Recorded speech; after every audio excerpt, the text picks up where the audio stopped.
وہ آج ISPR کا بیان ہمیں نہیں معلوم کہ انہوں نے کس بنیاد پر یہ بیان دیا ہے۔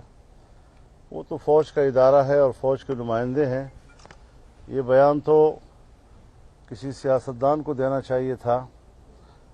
فوج تو غیر جانبدار ادارہ ہے، جیسے کہ انہوں نے خود بھی فرمایا ہے، اور اس کو اسی طرح غیر جانبدار ہی رہنا چاہیے تھا۔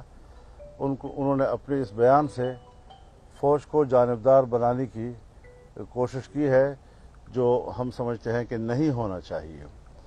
جب ہم اداروں کو غیر جانبدار رکھنے کی خواہش بھی رکھتے ہیں تو پھر ہماری اس خواہش کا احترام ہونا چاہیے۔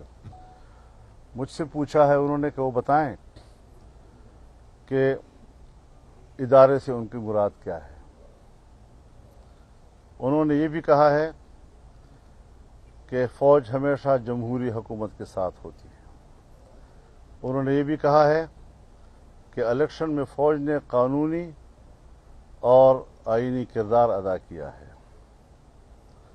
اب بنیادی بات یہ ہے کہ پوری قوم اس کو غیر جمہوری کہہ رہی ہے، تمام سیاسی جماعتیں اس کو دھاندلی کی پیداوار کہہ رہی ہیں۔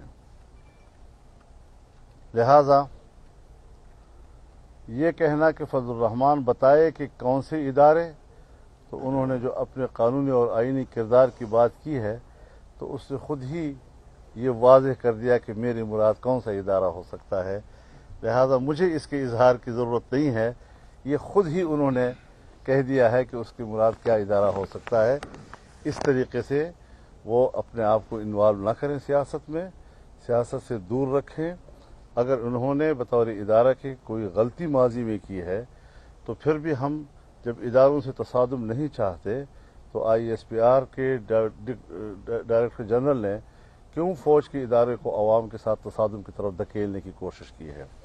عمران خان جیسی حکومت کو سپورٹ کرنا، یہ میں سمجھتا ہوں کہ جمہوریت کی دنیا میں شاید اس کو کوئی پذیرائی نہیں مل سکے گی، اور یہی وجہ ہے کہ جب ہم دنیا میں کہیں جاتے ہیں تو ہمارے وزیر اعظم کو کوئی استقبال کے لیے باہر نہیں آیا کرتا۔ لو لیول پر ان کو، اس لیے کہ وہ اس کو پبلک کا نمائندہ نہیں سمجھتے۔ لہذا ہم یہ سمجھتے ہیں کہ جو آج پوری قوم ہر طرف سے سمٹ کر آئی ہے یہاں پر، اس بہت بڑے احتجاج اور قومی سطح کے احتجاج اور تمام سیاسی رہبران کی موجودگی میں اس احتجاج کا احترام ہونا چاہیے، اور اس احترام میں فوری طور پر حکومت کو مستعفی ہو جانا چاہیے۔